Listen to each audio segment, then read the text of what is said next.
Vivemos tempos de grande ebulição. Uma democracia polarizada, críticas exacerbadas por todos os lados, narcisismo e vulgarização da vida pública, mobilizações para manifestações políticas e tudo vindo à tona nas redes sociais. Mas que direitos reivindicamos? Quais os grandes temas que definem hoje o nosso debate político? Nesta série, 3 filósofos revisitam grandes pensadores políticos e ampliam nossa reflexão sobre os conceitos de justiça, igualdade e liberdade.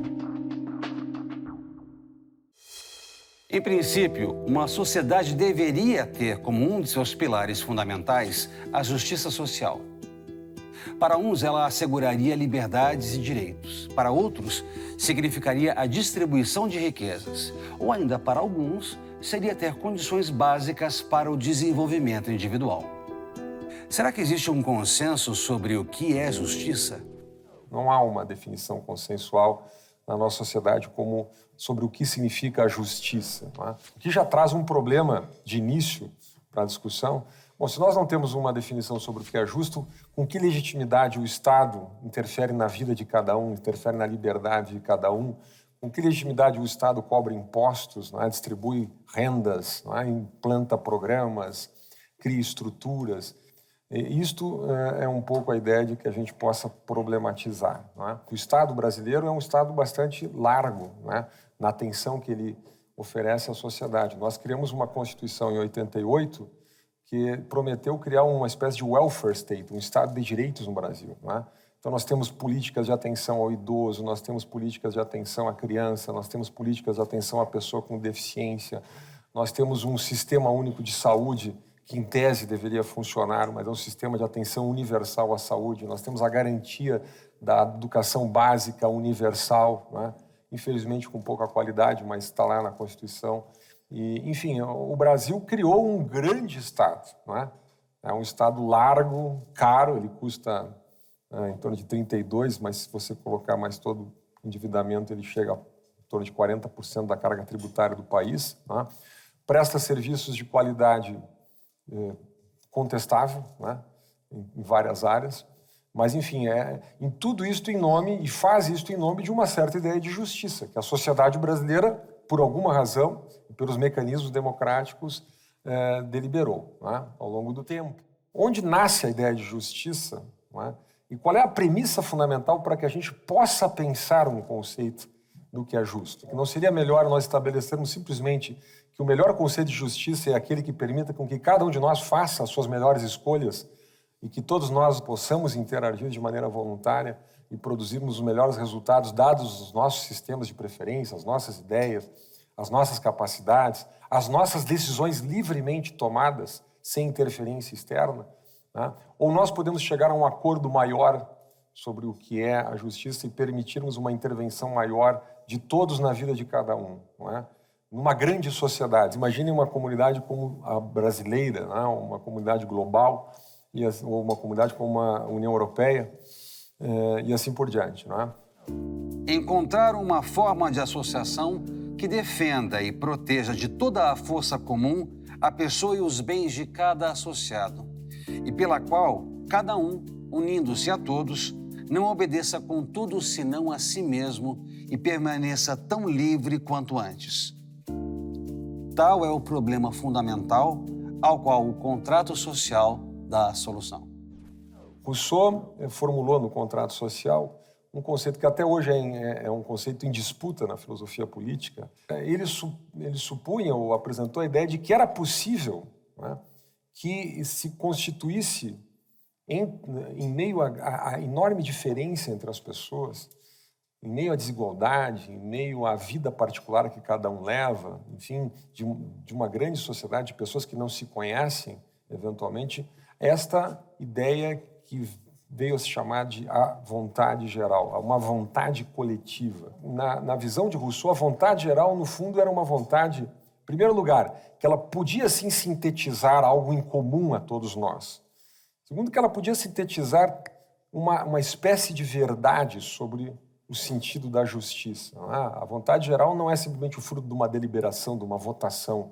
Rousseau era muito cuidadoso com isso. Ele dizia, quanto mais delicados né? Quanto mais profundos os temas que se delibera, mais nós devemos ter consenso. Mas o fato é que para Rousseau, a vontade geral não é simplesmente o resultado da votação majoritária. A votação majoritária é um instrumento da vontade geral, da descoberta da vontade geral. Quando se vota um tema, para Rousseau, não é o sentido da democracia competitiva contemporânea, e cada um vota a partir do seu interesse, e aquele que consegue uma maioria, muitas vezes tênue, né, de poucos votos, define o que é o interesse coletivo. Né? Na eleição da vontade geral rousseauiana, é perguntado a cada cidadão o que, na visão de cada cidadão, e pensando do ponto de vista universal da vontade geral, constitui esta vontade coletiva e geral. Não é? E é um processo de descoberta. Ele tem um sentido epistemológico, a vontade geral, no sentido de que aqueles que eventualmente são minoritários, não é que divergiam e mantinham as suas posições. Aqueles que eventualmente são minoritários, eles passam, né, a incorporar como sua vontade geral. É possível, sim, que haja isto, ou seja, uma vontade coletiva que subordina em grande medida as vontades individuais. Né? A ideia da vontade geral em Rousseau é uma ideia que tem um sentido absoluto. Ela pode, né, quando assim julgar necessário, quando assim julgar apropriado, invadir espaço da liberdade individual. Né? Por quê? Porque cada indivíduo fez parte da definição da vontade geral. E para Rousseau era um pouco, digamos assim, era um pouco improvável que, sendo constituída da vontade de cada um, a vontade geral se voltasse contra os indivíduos de maneira injusta ou inapropriada. Né? É um tipo de confiança que as democracias constitucionais, as democracias chamadas liberais, não têm. Né? Ou seja, que eventuais maiorias que constituem vontades gerais possam invadir espaço da liberdade individual e que não haja um problema nisso. Que não haja um problema, por exemplo, de garantia de direitos de minorias, ou mesmo da garantia dos direitos de um só indivíduo. Então, o ponto central, o que me interessa muito neste tema é esta ideia, guardar apenas uma noção fundamental do conceito de vontade geral, a ideia de que é possível uma vontade coletiva que defina um conceito de justiça no sentido amplo, e que esse conceito de justiça possa ser soberano, possa invadir a liberdade de cada um de nós. Vamos usar alguns exemplos banais, assim, quanto nós temos que pagar de imposto, qual é o limite da nossa liberdade, qual é o nosso limite de ir e vir, né? Qual é a capacidade ou a possibilidade ou a liberdade que nós possamos ter no âmbito econômico. Isto está em questão na obra do Rousseau. Este elemento da ideia de que é possível uma vontade coletiva, é possível uma vontade de todos, não apenas vontades individuais de cada um, né, que define uma possibilidade originária na filosofia política moderna da ideia de justiça. Né? E é uma ideia, a certo ponto, perigosa, é uma ideia sedutora, é uma ideia, talvez, assim, que inspira um certo elemento atávico humano, a ideia de que nós somos uma grande comunidade, não é? A ideia de que nós possamos votar a limitação da nossa própria liberdade, que nós devemos algo aos outros, não é? Que é um desígnio humano que possa ser construído por uma vontade na história. Não é? Enfim, todas essas ideias, de alguma maneira, repousam nesse conceito originário de Rousseau da vontade geral. Não é? Esta ideia de que há uma espécie de vontade do corpo coletivo, não é? Eu vou usar uma expressão, essa antropomorfização da sociedade, como se a sociedade passasse a ter uma vontade, né? É a ideia recusada, precisamente a ideia recusada por esse filósofo austríaco, nascido em 1899, Friedrich von Hayek. A essência da tese hayekiana é a ideia de que não é possível, nem desejável, não é? E que é uma espécie assim, de basófia, que é uma espécie de fraude intelectual, a ideia de que nós possamos identificar sintetizar uma vontade coletiva, que nós possamos antropomorfizar a sociedade e atribuir à sociedade propriedades que são do indivíduo. Cada um de nós tem uma vontade, a sociedade não tem uma vontade. Esta é a tese hayekiana.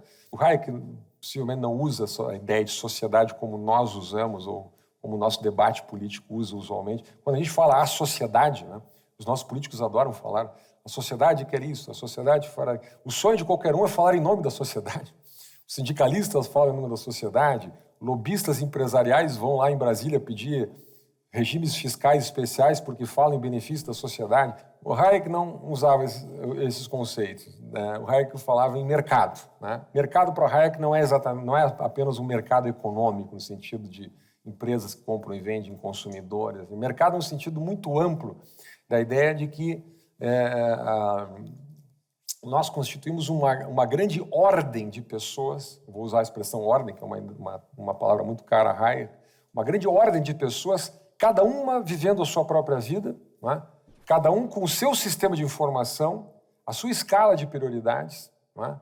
E que interagimos das mais diversas formas a partir do tipo de informação que nós detemos, né? Cada um de nós, e com a nossa capacidade de aprender com os erros, com os nossos erros, com os erros dos outros, no uso que nós fazemos da nossa liberdade, né? Hayek, como todo pensador liberal, acredita muito na ideia da racionalidade humana e do aprendizado humano, né? Hayek, de alguma maneira, é herdeiro de John Stuart Mill, nessa ideia, One Liberty, de John Stuart Mill, de 1859, ele reforça muito essa ideia. Nós não iremos aprender a exercer a liberdade se nós não exercermos a liberdade, não é? Portanto, a ideia de um Estado que vamos dizer assim, nos proteja de errar é um Estado que, de alguma maneira, também nos protege de aprender, não é? Então é importante que a gente erre, que a gente quebre a cara, que a gente faça escolhas erradas, que a gente, às vezes, quebre a cara no mercado econômico, que a gente, de vez em quando, quebra a cara no mercado amoroso, né? O mercado entendido como o espaço aberto, imprevisível, né? Quase anárquico da liberdade humana, né? Das trocas voluntárias, né? Das decisões que nós tomamos e que nós tomamos com base no nosso conhecimento, né? E na nossa capacidade de errar, aprender com a vida, né? E o Hayek, no fundo, ele entendiu este sentido do mercado, que muitas vezes no nosso debate público não é bem entendido, né? Eu digo sempre que, por exemplo, eu me lembro do Alex Tocqueville, nas lições do Alex Tocqueville na Democracia América, quando ele faz aquela famosa viagem no início do século XIX aos Estados Unidos. Ele se impressionou muito, o Tocqueville, com o associativismo americano, o fato de que os americanos, já naquela época, quando queriam construir um teatro, eles se organizavam e espontaneamente construíam. Eles não faziam uma passeata para pedir que o governo, tá certo? Não faziam uma passeata pedindo que o governo criasse um imposto, né, que todos deveriam pagar e fizesse o teatro, né? Se você precisasse uma ponte, eles faziam uma cotização e faziam uma ponte. Isso é um sentido do mercado, né? O mercado não é a ideia de que simplesmente você tem lucro, é a ideia de que você se relaciona espontaneamente, com liberdade, a partir de deliberação individual entre todos.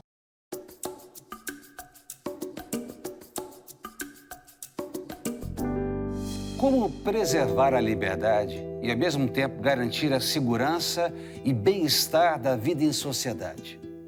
Segundo Rousseau, isso seria possível através de um contrato social, onde prevaleceria a soberania política da vontade coletiva. Já o economista e filósofo Friedrich Hayek via a sociedade como mercado, um espaço aberto e imprevisível de interação de inúmeras vontades individuais. Mas sendo isto, qual seria então a norma, a lei que regeria esse mercado? Essa pluralidade das relações humanas em liberdade. Para o Hayek, esta ideia de mercado tinha um sentido, essencialmente, um grande sistema de informação, tinha um sentido também epistemológico, oposto ao conceito russoniano. Para ele, o mercado, né, esta grande ordem aberta, né, de confronto, de choque, de cooperação entre todas as liberdades, era um grande sistema de informação, porque cada um de nós é um acervo infinito de informação, né? Nós somos processadores de informação, nós acumulamos informação, nós tomamos decisões com base num tipo de conhecimento que só nós detemos, que ninguém mais detém.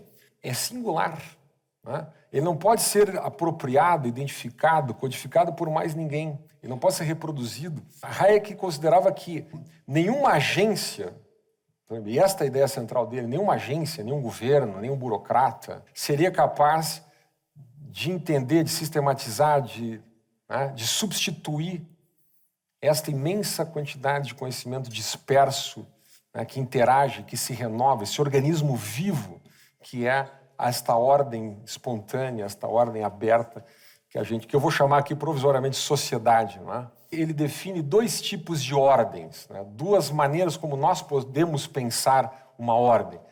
A primeira é esta, ou seja, uma ordem aberta que não é destinada a produzir nenhum fim. Não é destinada a produzir nenhum fim, nenhuma finalidade. É simplesmente este produto da interação espontânea entre as pessoas. Não é? E ele vai chamar de cosmos. Ele busca a expressão grega, o cosmos, esta ordem aberta, não é? Esta ordem espontânea, uma ordem que não é criada por ninguém. Para Hayek, o mercado não é criado por ninguém. Hayek não gostava da ideia de capitalismo. O capitalismo pega apenas um aspecto do capital. Para ele, a palavra mais correta é uma economia de mercado, e ele usava esta ideia de uma ordem aberta, um sistema de informação, né? Uma ideia da interação de muitas liberdades, a ideia de que esta ordem foi sendo produzida, foi sendo desenvolvida de maneira evolutiva ao longo de muito tempo e se perde na história. Não foi criada por ninguém. Nesse sentido, o socialismo é um regime, é um modelo, é uma sociedade, enfim, é uma ordem criada. Ela é criada, seja por um partido, seja, sei lá, né, por um movimento histórico. A sociedade de mercado não é criada por ninguém. Hayek, com isso, questiona o próprio conceito de economia. A economia é um conceito que também vem dos gregos, vem de Aristóteles, né? E diz respeito à administração do oikos, da casa, né? Oikonomicos. Né? Hayek questiona esse conceito de economia. Né? Por quê? Porque a sociedade não é uma casa que se administra. Não há um administrador desta casa, no sentido que Hayek quer postular uma ideia de uma sociedade aberta, né? Deste cosmos. Né?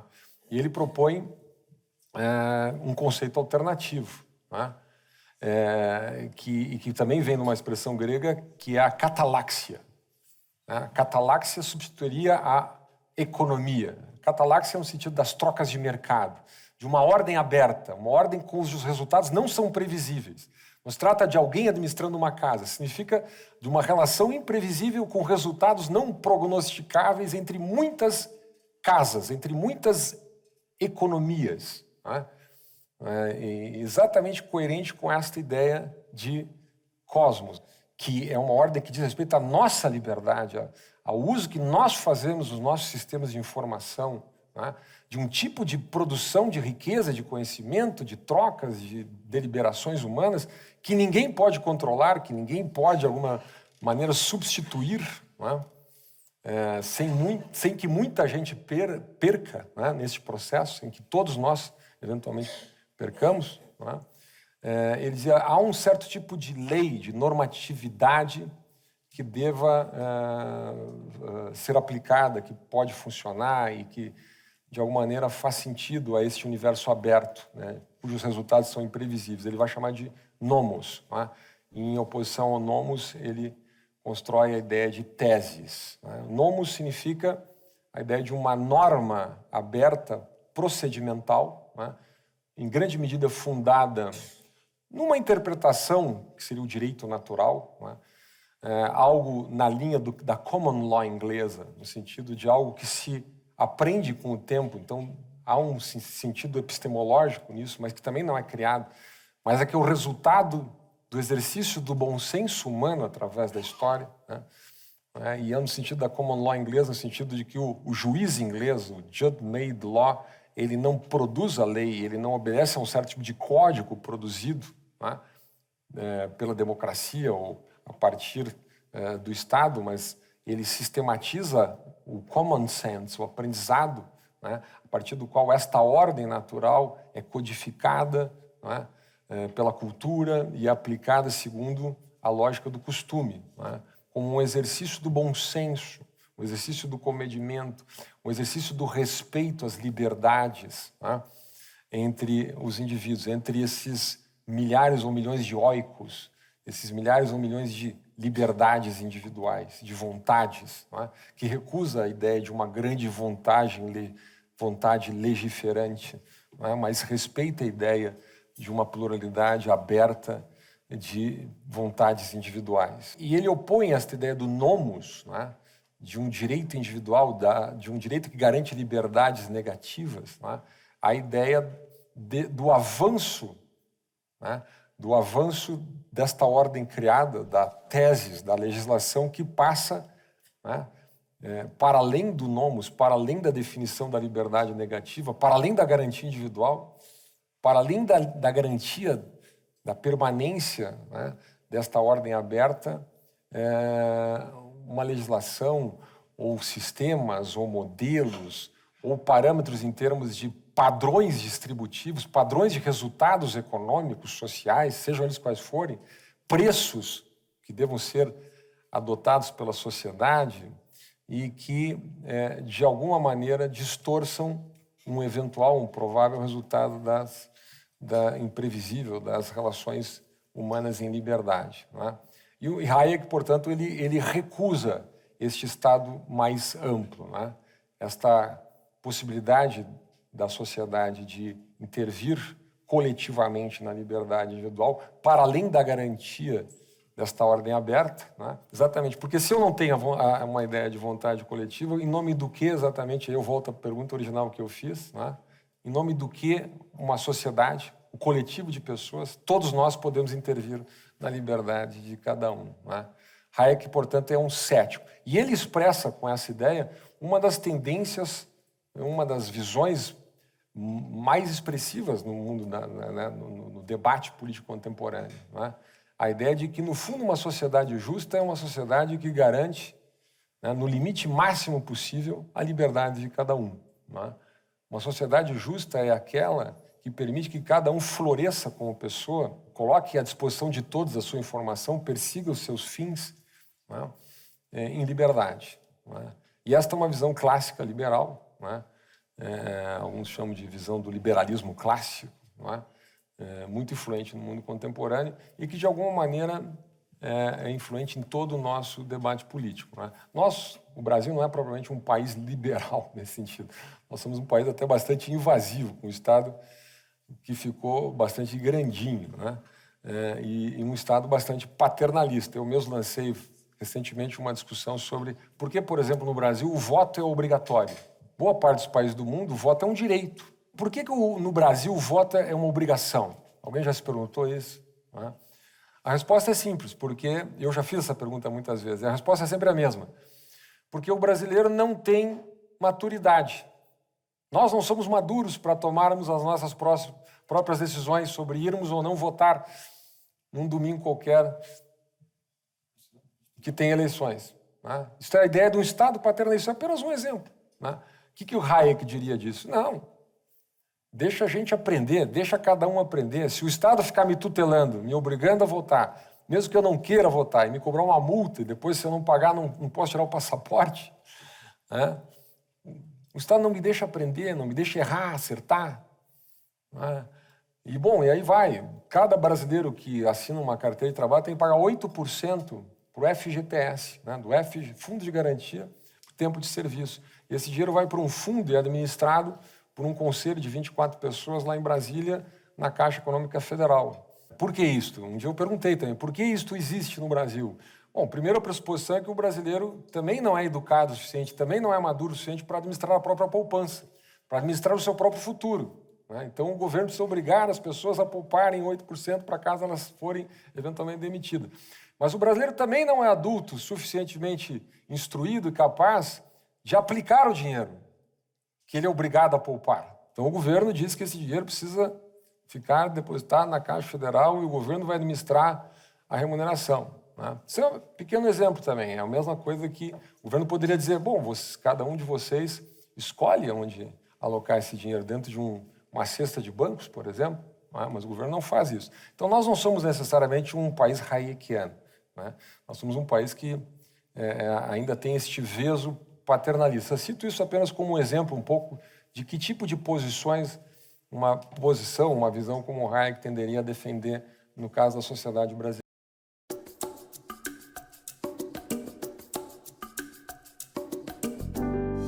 Uma economia de mercado, aberta e aleatória, com ampla liberdade e a interação de inúmeras vontades individuais, não produziria injustiças? Interferir ou não? E até que ponto? Quanto o Estado pode limitar a liberdade individual? Para o Hayek, digamos assim, este cosmos, esta ordem aberta, né, que não levava a resultados padronizáveis nem previsíveis, era uma ordem onde cada um de nós podia ganhar ou perder, e possivelmente cada um de nós tenderia a ganhar ou perder de acordo com as circunstâncias, de acordo com o nosso aprendizado, de acordo com nossos talentos e a nossa sorte. O Hayek dizia, quando a gente aceita esta ordem espontânea, a gente tem que acertar o bônus e o ônus de viver nesta ordem, né? Às vezes a sorte pode me favorecer, e quando a sorte me favorecer, é legítimo que a sorte me favoreça. Quando a sorte não me favorece, eu também tenho que considerar que é legítimo que a sorte não me favoreça, né? Isso é um pouco assim, de maneira muito simples, a posição. O Hayek depois vai fazer algumas concessões, né? Uma das concessões que ele faz, é as crianças. Ele vai defender que quando uma família, os pais não tenham condições de garantir a educação de uma criança, que a sociedade garanta, que o sistema político garanta. E ele dizia, isso não é interferir no sistema de preços, não é interferir na liberdade das pessoas. Vai custar um pouco de imposto, né? Mas é limitado, né? E é bom não cair numa ladeira escorregadia, né? Começar garantindo a educação e daqui a pouco nós estamos garantindo tudo, né? Daqui a pouco nós estamos obrigando a votar, daqui a pouco nós estamos tirando a poupança das pessoas, daqui a pouco nós estamos aposentando as pessoas aos 50 anos, não é, calma, tem que cuidar com a ladeira escorregadia, certo? Mas, digamos, ele admite a ideia de que fatores aleatórios, não é?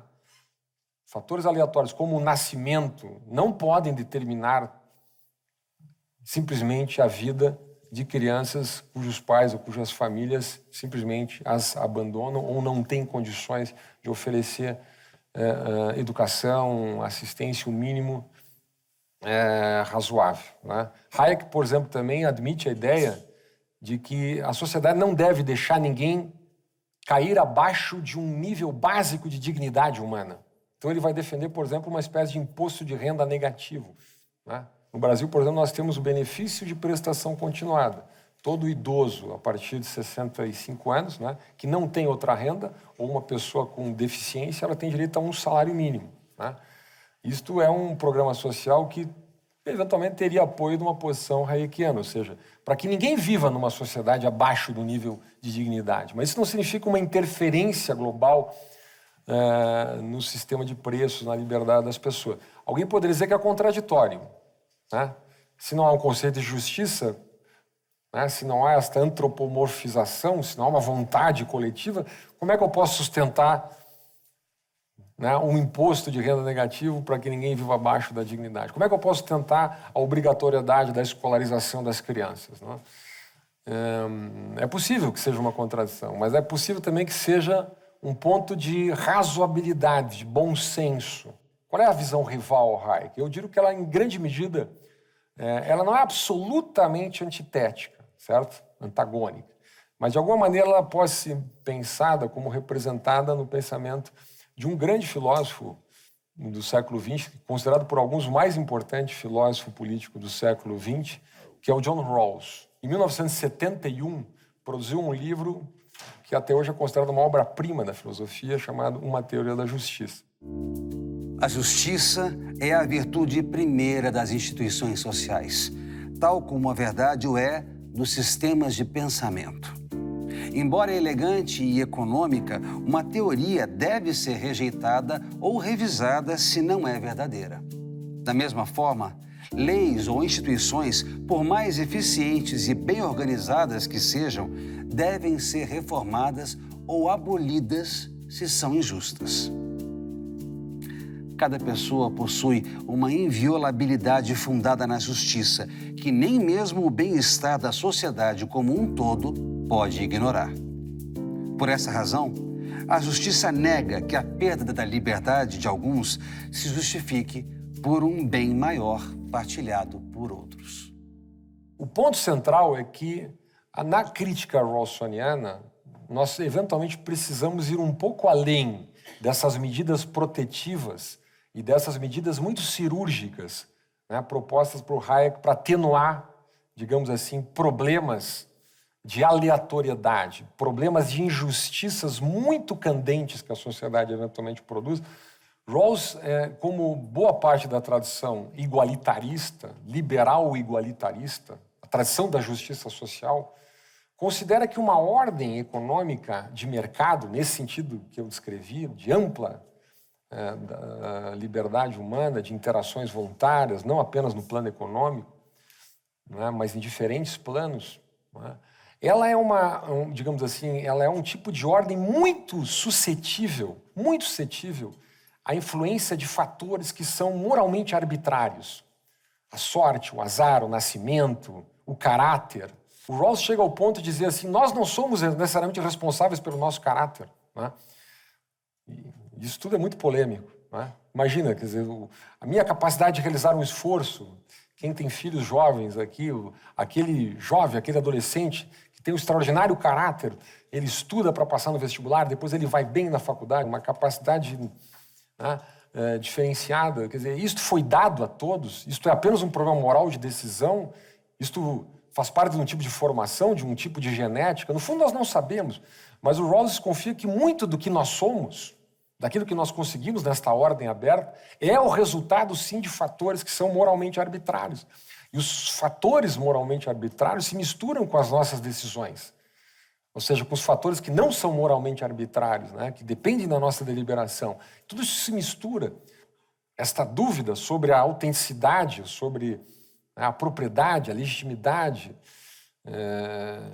dos resultados que nós obtemos, não é?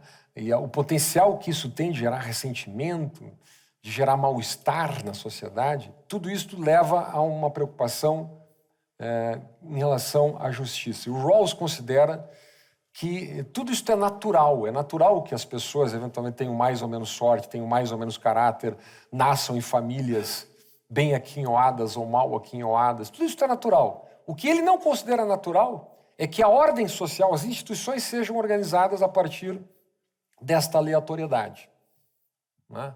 Ou seja, que a gente consagre institucionalmente algo que é produto, em grande medida, da loteria natural, né? Portanto, o Rawls não reconhece bem esta ideia do Hayek da pedagogia do erro e do acerto, esta pedagogia da incerteza, né?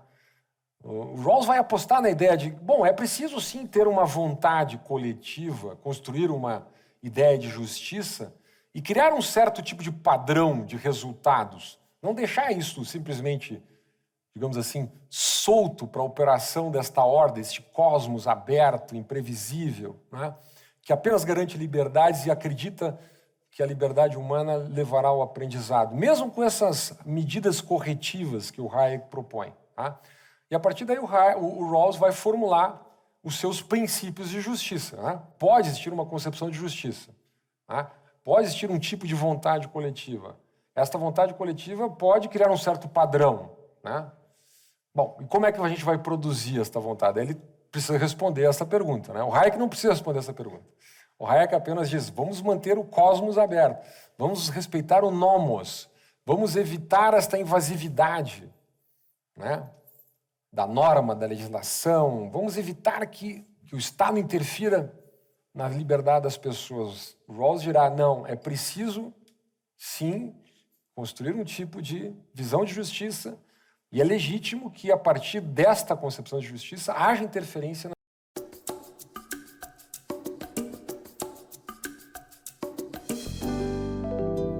É possível dissociar justiça de igualdade econômica? Uma sociedade pode ser considerada justa, mesmo desigual? Fernando Schuller nos mostra agora como o filósofo político John Rawls pensou essas questões e elaborou sua teoria da justiça. Rawls vai dizer, por exemplo, que entre os direitos fundamentais dos indivíduos, mas ele escreveu lá nos anos 60, ele não coloca entre as garantias fundamentais, os direitos fundamentais, a liberdade econômica, a liberdade de propriedade. Ele diz, não, eventualmente o Estado pode definir uma política econômica mais socialista. Quando eu digo mais socialista, porque o Rawls não era propriamente um socialista, mas ele admitia que, eventualmente, uma sociedade pudesse deliberar por uma forte intervenção na liberdade econômica. Então, de alguma maneira, o Rawls compactua com esta dissociação muito característica no pensamento, pelo menos num segmento, digamos assim, da teoria política contemporânea que dissocia liberdades, no sentido geral, de liberdades econômicas, né? E esta é uma questão já para a gente pensar. É possível fazer essa distinção? Por exemplo, Mário Vargas Llosa, um grande liberal latino-americano, Peru, hoje residindo em Madrid, ele diz, olha, a liberdade é única. Você não pode dizer assim, bom, eu tenho liberdade de opção comportamental, eu tenho liberdade de opção religiosa, eu tenho liberdade de opção cultural, eu tenho liberdade de ir e vir, eu tenho muitas liberdades, direitos humanos, mas eu não tenho liberdade econômica, eu não tenho liberdade de abrir uma sapataria, de abrir um curso de filosofia, né? De ir num táxi, ou um táxi agora o Uber, né? Boa parte do debate político, há muita gente que pensa assim, né? Quando eu vejo pessoas que dizem muito avançadas, muito progressistas, né? Defendem a liberdade e tal, mas não a liberdade econômica. Isto por quê? Porque o Rawls aceita a ideia, né, em tese de que uma vontade coletiva pode impor um certo padrão de justiça, e esse padrão de justiça impõe um padrão distributivo, alocativo, né? Define, invade esferas da liberdade individual, com vistas a produzir um certo resultado distributivo na sociedade, né, que é considerado o padrão justo. E aí ele tem o ônus de explicar como que ele vai produzir esse padrão de justiça, como que ele vai produzir essa concepção de justiça que possa servir e ser adotada por todos. Não adiantaria ser um padrão de justiça que pudesse ser defendido apenas por quem é rawlsiano, né, ou quem concorda com esta ou aquela teoria. E ele vai recorrer a um grande filósofo moderno, né, contemporâneo, em alguma medida, do Rousseau, um pouco mais jovem, à época, Immanuel Kant. Né? O Rawls é, nesse sentido, um kantiano. Por que ele é um kantiano? Ele, inspirado na clássica formulação kantiana do imperativo categórico, né? O imperativo categórico é uma formulação moral clássica na modernidade que diz o seguinte: a regra que move a minha ação, a regra ética que move a minha ação, deve ser passível, a regra que move a minha ação deve ser passível de se tornar uma regra universal. Não é? Então não é que eu quero que a regra que move a minha ação seja universal, não é o cara que é o piloto do avião, aquele que vai explodir as torres gêmeas, que diz assim, não, devemos matar e combater o Ocidente, logo esta regra universal, logo eu estou certo aqui, prestes a bater contra as torres gêmeas. Não, não é essa, não é este conceito de universalidade. Né? O conceito de universalidade que o Rawls aplica e que é da natureza do imperativo categórico kantiano, diz, eu preciso definir a norma, eu preciso definir a norma de forma que ela tenha validade e possa ser razoavelmente aceita, ou pelo menos não razoavelmente rejeitada por todos. Né? Por todos. Ele cria um mecanismo, uma espécie de procedimento, uma espécie de experimento mental para definir como ele poderia derivar esta norma, né? E ele vai chamar este experimento mental de posição original. Basicamente diz o seguinte, nós precisamos, aplicando a norma no imperativo categórico, onde eu defino a norma antes de saber a quem exatamente ela se aplica. Porque eu preciso definir a norma antes, né, independente do resultado que eventualmente ela vá produzir, certo? Imaginamos que nós aqui no Café Filosófico tivéssemos uma posição original rawlsiana, tendo que definir princípios de justiça, nós olharíamos para uma sociedade, definiríamos princípios para essa sociedade, princípios reguladores das instituições dessa sociedade, conhecendo o tipo de sociedade, tendo conhecimento de economia, tendo conhecimento da psicologia humana. Nós só não sabemos uma coisa: para que a regra tenha universalidade. Qual o lugar que nós vamos ocupar naquela sociedade? Portanto, eu preciso pensar uma norma antes de saber o lugar que eu ocupo naquela sociedade. Preciso pensar uma norma que vai regular aquela sociedade, sabendo que eu posso lá ser o mais rico ou o mais pobre, o mais sortudo ou o mais azarado, o mais inteligente em alguma área ou o menos inteligente em alguma área. Né? A diversidade humana é infinita.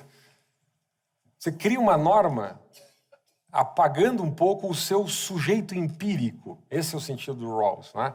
E ele dizia que, ele chamava assim, sob um véu da ignorância, eu não sei quem eu sou.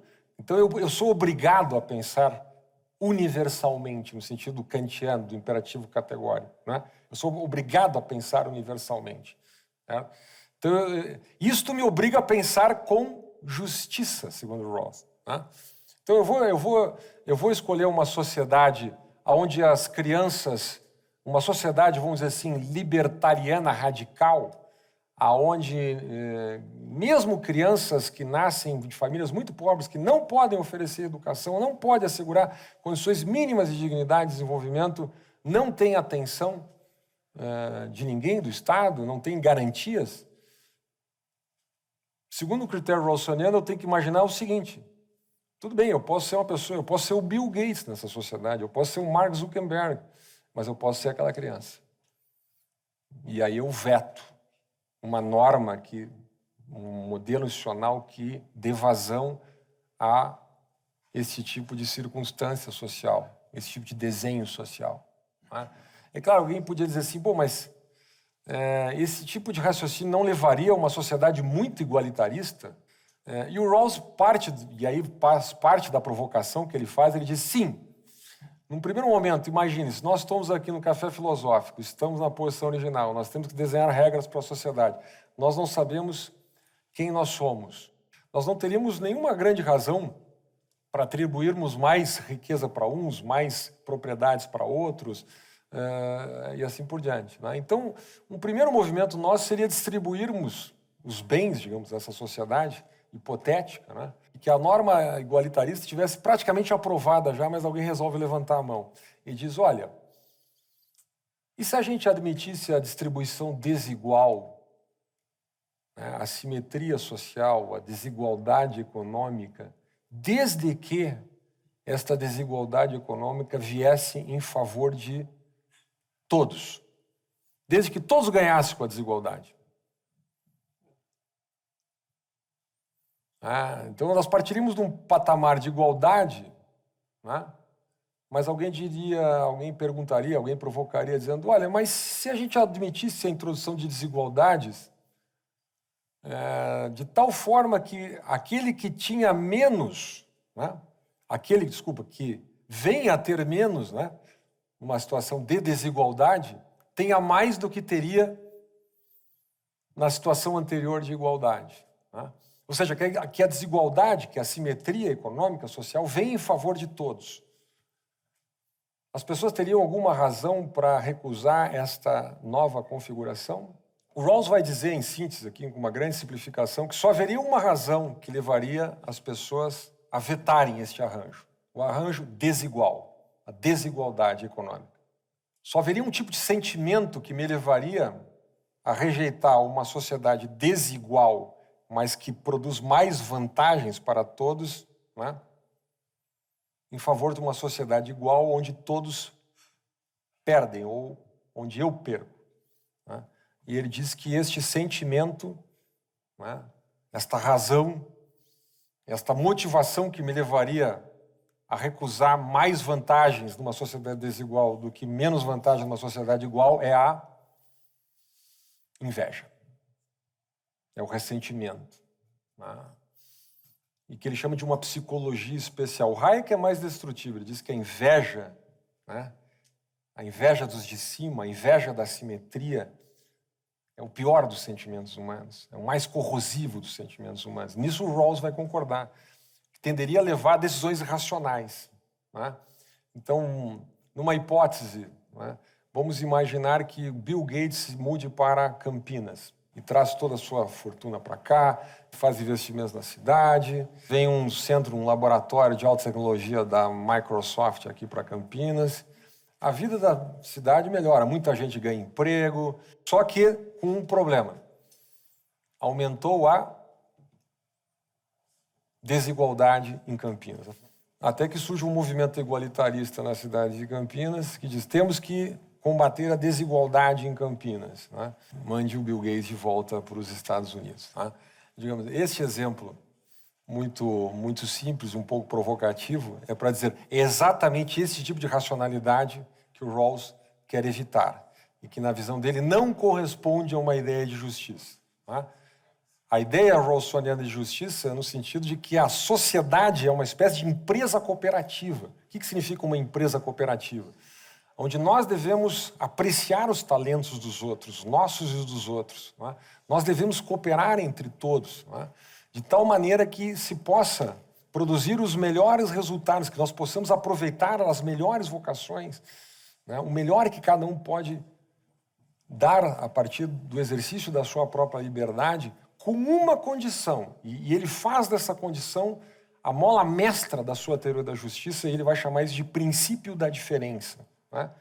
De que este desenvolvimento desigual das sociedades, esse desenvolvimento, de alguma maneira, cooperativo, mais livre da sociedade, né, produza, no longo prazo, progressivamente, maiores benefícios às posições, às camadas menos favorecidas da sociedade, né? Ou seja, nesse sentido, ele aplica, de alguma maneira, e aí também é polêmica, eu não quero entrar em discussões mais acadêmicas, né, o que a gente chama de regra maximínima, ou seja, né, que as posições menos favorecidas da sociedade possam crescer, mesmo que a desigualdade cresça, né? Porque para Rawls, justo não é uma sociedade onde você olha na assimetria, na diferença da sua renda para os que têm mais.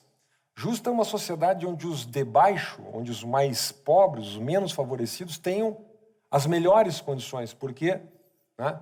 Porque a partir daí eles também poderão se afirmar como pessoas livres, como pessoas capazes de explorar e darem o seu melhor, né? Desenvolverem as suas vocações, participarem plenamente da sociedade, participarem plenamente desta empresa cooperativa, que é como Rawls define a sociedade. Então, a partir daí, ele define a sua norma de justiça, a sua teoria da justiça, que é a teoria, é uma teoria formada por 3 princípios. Ou seja, primeiro, 2 princípios de igualdade. E Rawls é um autor dos anos 60. Então, é uma sociedade que afirma os direitos individuais que não são negociáveis, né, por nenhum tipo de arranjo econômico ou de desenvolvimento social. Segundo, um princípio que garante oportunidades iguais para todos, uma sociedade que não discrimina. Isso era muito importante nos Estados Unidos, obviamente, dos anos 60. Terceiro, esta mecânica que admite a desigualdade, né, admite a simetria social desde que ela venha em benefícios menos favorecidos. De uma maneira muito sintética, e aqui concluindo, eu diria que o Rawls tem na sua genialidade como formulador de uma teoria da justiça, né, esta ideia de dissociar, olhem bem, o conceito de igualdade econômica do conceito de justiça, né? E que é uma discussão que muitas vezes se confunde na sociedade. A gente diz assim, temos que combater a desigualdade, quando a gente está querendo dizer o quê? Temos que combater a pobreza, né? Temos que taxar os mais ricos, quando a gente está querendo dizer o quê? Temos que melhorar a condição de vida dos mais pobres, né? E muitas vezes essa confusão, ela cria um princípio de racionalidade, onde nós estamos nos combatendo uns aos outros, nós estamos errando na agenda. Em vez de focarmos na melhoria das condições de vida dos mais pobres, nós estamos combatendo, muitas vezes, um sentimento que mistura justiça com ressentimento, aqueles mais favorecidos, né? Que é um tipo de equívoco que o Rawls tenta evitar na sua teoria da justiça. A justiça na vida e na condução do Estado é possível somente se primeiro ela reside nos corações e almas dos cidadãos. Mais reflexões no site e Facebook do Instituto CPFL e no canal do Café Filosófico CPFL no YouTube. Interessante como a cultura política brasileira confunde discurso de corporação com interesse público. Uma democracia forte é uma democracia que sabe conter os interesses especiais, sabe filtrar o interesse público, separar o joio do trigo, né?